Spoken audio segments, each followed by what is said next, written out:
विदेश मंत्री Mike Pompeo और जो उनके रक्षा मंत्री है मार्क एस्पर, तो इन लोगों ने स्पेशली भारत पर फोकस किया हुआ है क्योंकि यहाँ पर अमेरिका का भी हित है। आपको मैं ये बताना चाहूंगा कि यहाँ पर अमेरिका का भी सबसे बड़ा हित ये है कि वो भारत के जरिए दक्षिण एशिया में चीन को साधना चाहता है।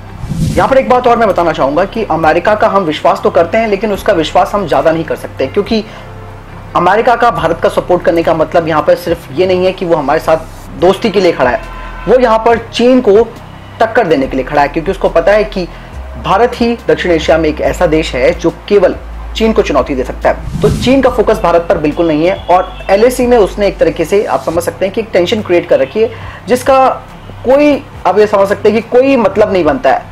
जबकि इतना बड़ा वो खुद का देश है, उसकी अपने सारे पड़ोसी देशों के साथ तनाव चल रहा है और इधर से ताइवान के साथ उसका विरोध चल रहा है, हांगकांग में उसकी आंतरिक स्थिति खराब है, इसके अलावा वहां भी इकोनॉमिक क्राइसिस अंदर ही अंदर हो रखा है। लेकिन जो बीए समझौता है वो भारत के लिए सबसे बड़ा फायदा भारत की मिसाइल टेक्नोलॉजी को दे सकता है, जिससे भारत हजारों किलोमीटर दूर अपने लक्ष्य को बिल्कुल एक्यूरेसी के साथ यानी कि पिन पॉइंट टारगेट के साथ ध्वस्त कर सकता है।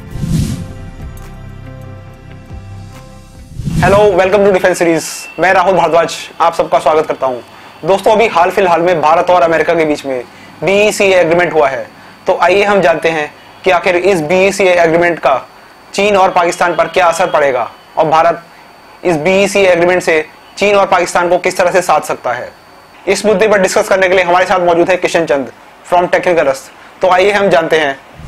थैंक यू राहुल, आखिर यहाँ पर जो सबसे बड़ी टेंशन पाकिस्तान की और चीन की ये है कि भारत के पास अब जो खुफिया इनपुट्स मिलेंगे वो काफी सटीक होंगे, जिसका एक्यूरेसी आप ये लगा सकते हैं कि 99.9 होगा और इससे जो टेंशन है वो क्रिएट होने वाली है इन दोनों देशों के लिए।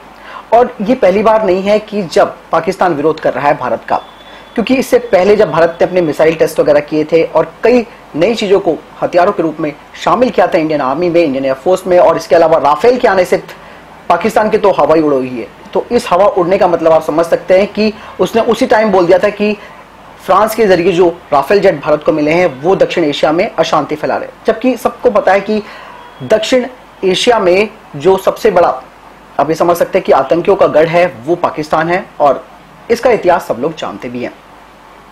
लेकिन जो 2+2 वार्ता हुई है कल, दोनों देशों के जो समकक्ष थे विदेश मंत्री माइक पॉम्पियो और जो उनके रक्षा मंत्री है मार्क एस्पर, तो इन लोगों ने स्पेशली भारत पर फोकस किया हुआ है क्योंकि यहाँ पर अमेरिका का भी हित है। आपको मैं ये बताना चाहूंगा कि यहाँ पर अमेरिका का भी सबसे बड़ा हित ये है कि वो भारत के जरिए दक्षिण एशिया में चीन को साधना चाहता है। यहाँ पर एक बात और मैं बताना चाहूंगा कि अमेरिका का हम विश्वास तो करते हैं, लेकिन उसका विश्वास हम ज्यादा नहीं कर सकते, क्योंकि अमेरिका का भारत का सपोर्ट करने का मतलब यहाँ पर सिर्फ ये नहीं है कि वो हमारे साथ दोस्ती के लिए खड़ा है, वो यहाँ पर चीन को टक्कर देने के लिए खड़ा है, क्योंकि उसको पता है कि भारत ही दक्षिण एशिया में एक ऐसा देश है जो केवल चीन को चुनौती दे सकता है। और ऐसे में अगर वो भारत का सपोर्ट करता है तो चीन को यहाँ पर टेंशन होगी। और यही वजह है कि हमारे जो डिफेंस सेक्टर में सबसे ज्यादा इक्विपमेंट्स हैं वो इस वक्त अमेरिका से लिए जा रहे हैं, बल्कि अब रूस इस पर सेकंड नंबर पे आ गया है, क्योंकि लगातार भारत ने अपने हथियारों का जो खरीदना है वो अमेरिका से शुरू कर दिया है। अगर बात करते हैं वहीं पाकिस्तान की, तो पाकिस्तान की जो आप ये समझ सकते हैं कि बहुत बुरी तरीके से उसकी इकोनॉमिक क्रैश हो चुकी है और एफएटीएफ में भी उसको ग्रे लिस्ट में डाल दिया गया है। तो ऐसे में जो पाकिस्तान की जो सबसे बड़ी टेंशन है वो ये है कि वो किस तरीके से मुद्दा बना सके भारत के इन सब चीजों को लेकर, खास करके हथियारों को लेकर। और पाकिस्तान की स्टेटमेंट राफेल को जब भारत में इंडक्ट किया गया था, उसका इंडक्शन हुआ था, उसके बाद से ही शुरू हो गई थी कि भारत दक्षिण एशिया में अशांति फैला रहा है।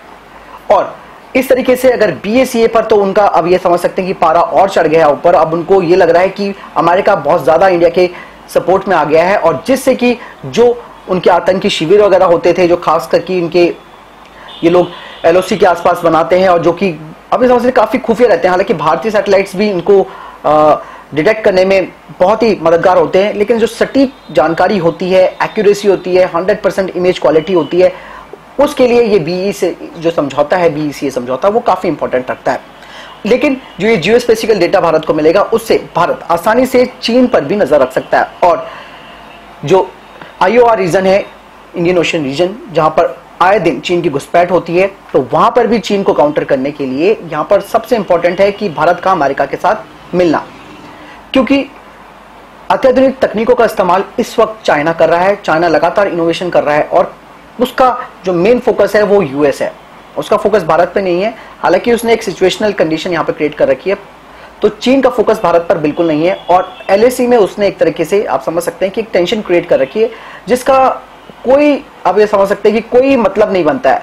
जबकि इतना बड़ा वो खुद का देश है, उसकी अपने सारे पड़ोसी देशों के साथ तनाव चल रहा है और इधर से ताइवान के साथ उसका विरोध चल रहा है। हांगकांग में उसकी आंतरिक स्थिति खराब है। इसके अलावा वहां भी इकोनॉमिक क्राइसिस अंदर ही अंदर हो रखा है। उसका जो बेल्ट एंड इनिशिएटिव रोड है, बेल्ट एंड रोड पॉलिसी, उसको भी कई देशों ने धक्का दे दिया है। तो यहां से चीन भी जो है वो चरमराया हुआ है, लेकिन वो कंडीशन इसलिए क्रिएट कर रहा है एलएसी पे ताकि जो कोविड-19 जो इस वक्त चाइना की वजह से जो पूरा विश्व जूझ रहा है, कोरोना की ये समस्या है, उससे ध्यान भटकाने के लिए उसने एलएसी पर इस तरीके का तनाव किया है। और हमने यहाँ पर सबसे पहले जो बात हमें समझनी चाहिए कि भारत को जो सटीक डेटा मिलेगा उसका इस्तेमाल भारत अपनी इंटेलिजेंस के लिए करेगा।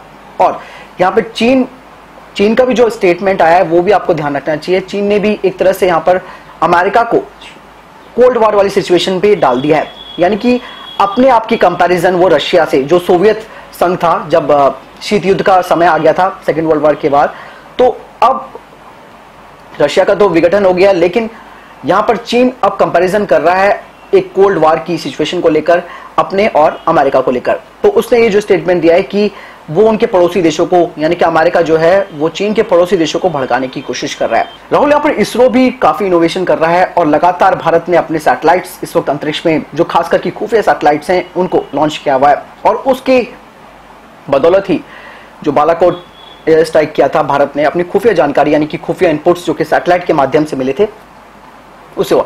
लेकिन जो बीए समझौता है वो भारत के लिए सबसे बड़ा फायदा भारत की मिसाइल टेक्नोलॉजी को दे सकता है, जिससे भारत हजारों किलोमीटर दूर अपने लक्ष्य को बिल्कुल एक्यूरेसी के साथ, यानी कि पिन पॉइंट टारगेट के साथ ध्वस्त कर सकता है। क्यों ऐसा? इसीलिए क्योंकि जो नेविगेशन सिस्टम भारत को अमेरिका के द्वारा प्रोवाइड कराया जा रहा है वो काफी सटीक है और उससे ये रहता है कि वो जिस एडवांस टेक्नोलॉजी का इस्तेमाल वहां के लोग कर रहे हैं यूएस का और यूएस आर्मी के लिए कर रहे हैं, तो वो चीज सीधा भारत को मिलेगी। इसके अलावा मैप्स हैं उनकी भी शेयरिंग होगी, लोकेशंस का भी शेयरिंग होगी। इसके साथ साथ जो एक्चुअल रियल टाइम डेटा है जो अर्थ पे चल रहा है वो सारी चीजें भारत को मिलेंगी और ये सारी की सारी चीजें सिक्योर होंगी, यानी कि इसमें कोई थर्ड पार्टी कोई इंटरप्ट नहीं कर सकती है। दोनों देशों के बीच एक विशेष प्रोटोकॉल होगा और ये एग्रीमेंट सिर्फ और सिर्फ अमेरिका अपने दोस्तों के लिए करता है। और दोस्त भी क्या कहेंगे, सो कॉल्ड मित्र कह सकते हैं, जो कि क्योंकि उसका एक तरफ आप समझ सकते हैं टर्की भी उसका एक मित्र ही है, जो उसका दोस्त है, जिसने इस वक्त काफी परेशानी में डाल रखा है। और अर्मीनिया और अजेरबैजान में जो दिक्कतें हो रही हैं, जो परेशानी हो रही है, वहां पर भी उसने अपनी टांग अड़ा रखी है। भारत को जो एक्यूरेट डेटा मिलेगा वो भारत की मिसाइल टेक्नोलॉजी के लिए बहुत ही ज्यादा फायदेमंद होने वाला है, क्योंकि इस चीज से भारत की जो क्षमता है वो और बढ़ेगी। और हाल ही में भारत ने लगातार 10-12 परीक्षण करके ये दिखा दिया कि भारत पीछे हटने वालों में से नहीं है। भारत के पास पूरा का पूरा पोटेंशियल है अकेले लड़ने में भी।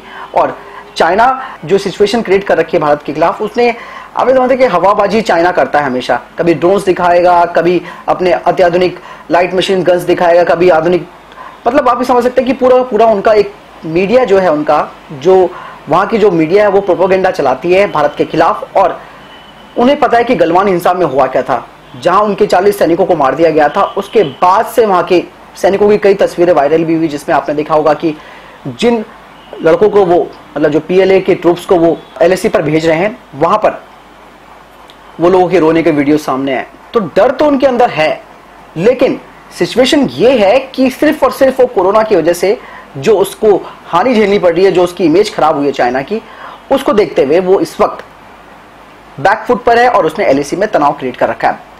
लेकिन यहां पर अब यह है कि दोनों देशों की टेंशन बढ़ गई है। एक तरफ पाकिस्तान है, दूसरी तरफ चाइना है। तो इन दोनों देशों को यह लग रहा है कि अगर अमेरिका भारत के साथ इस तरीके का सपोर्ट करता है और खास करके खुफिया जानकारी का, तो ये बहुत बड़ी टेंशन इन लोगों के लिए होने वाली है।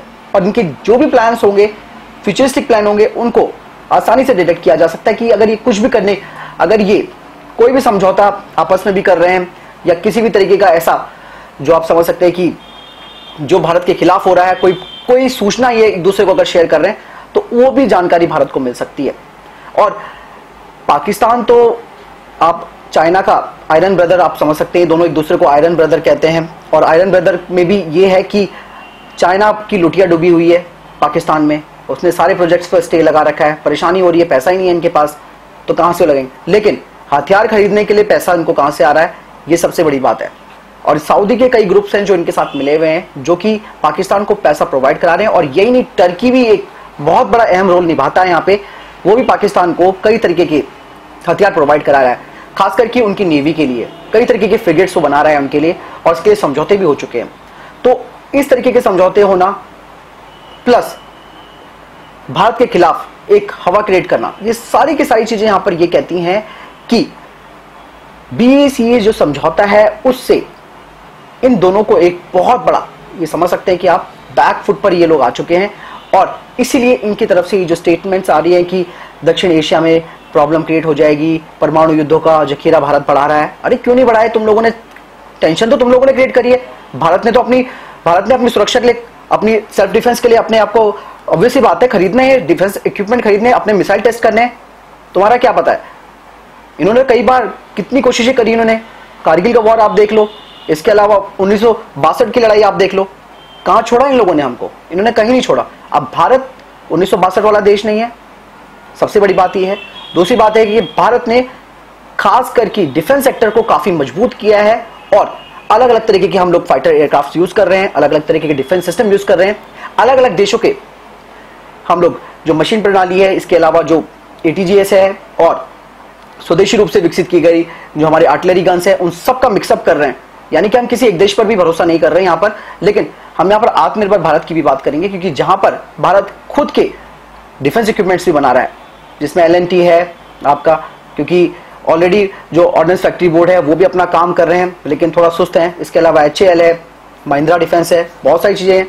तो ये जितने भी प्राइवेट सेक्टर है ये सब डिफेंस में काम कर रहे हैं। और ऐसे में भारत का जो स्पेस प्रोग्राम है वो भी काफी आधुनिक हो गया है, क्योंकि कई प्राइवेट सेक्टर्स आ गए हैं इसमें, जैसे अग्निकुलम हो गया, नए नए लड़के जो हैं वो स्टार्टअप कर रहे हैं स्पेस सेक्टर में। तो ये सारी चीजें देख रहे हैं ना ये दोनों देश, इनको पता है कि यार भारत यहाँ पे अंतरिक्ष क्षेत्र में अपने आप को मजबूत बना रहा है, डिफेंस सेक्टर पे मजबूत बना रहा है। हालांकि कोविड की वजह से इकोनॉमी हमारी क्राइसिस हुई है, लेकिन इसका मतलब ये नहीं है कि ये क्राइसिस हमेशा रहेगा। धीरे धीरे रिकवर भी होना होता है, और धीरे धीरे रिकवर भी हो रहा है।